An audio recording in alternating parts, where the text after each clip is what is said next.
Existe-t-il des frais lorsque l'on investit dans un placement financier? Oui, et ils peuvent réduire le rendement de votre épargne. Le rendement réel de votre placement correspond en effet au rendement brut, moins les frais, moins la fiscalité. Ces frais varient d'une banque à l'autre et d'un placement à un autre. Il est donc essentiel de les comparer avant de souscrire un placement financier. Il existe différents types de frais pour un placement.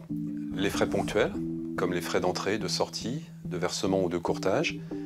Ces frais sont facturés lorsque vous faites une opération sur votre placement. Il existe aussi des frais récurrents, comme par exemple les frais de tenue de compte ou les droits de garde qui sont facturés pour la conservation d'actions. Tous ces frais sont prélevés par le professionnel.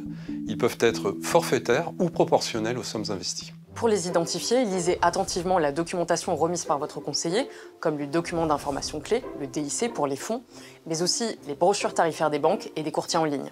Votre conseiller financier a également l'obligation de vous renseigner sur ces frais. Vérifiez avec votre conseiller que vous comprenez bien la nature des frais et demandez-lui s'ils peuvent évoluer dans le temps. Certains frais, comme les frais d'entrée ou de versement, sont tout à fait négociables, donc n'hésitez pas à les négocier. Et soyez vigilants avec les offres zéro frais ou zéro commission qui peuvent sembler attrayantes. Une offre sans frais, ça n'existe pas. Il faut comprendre comment se rémunère le professionnel et vérifier si cette rémunération ne crée pas des intérêts différents des vôtres.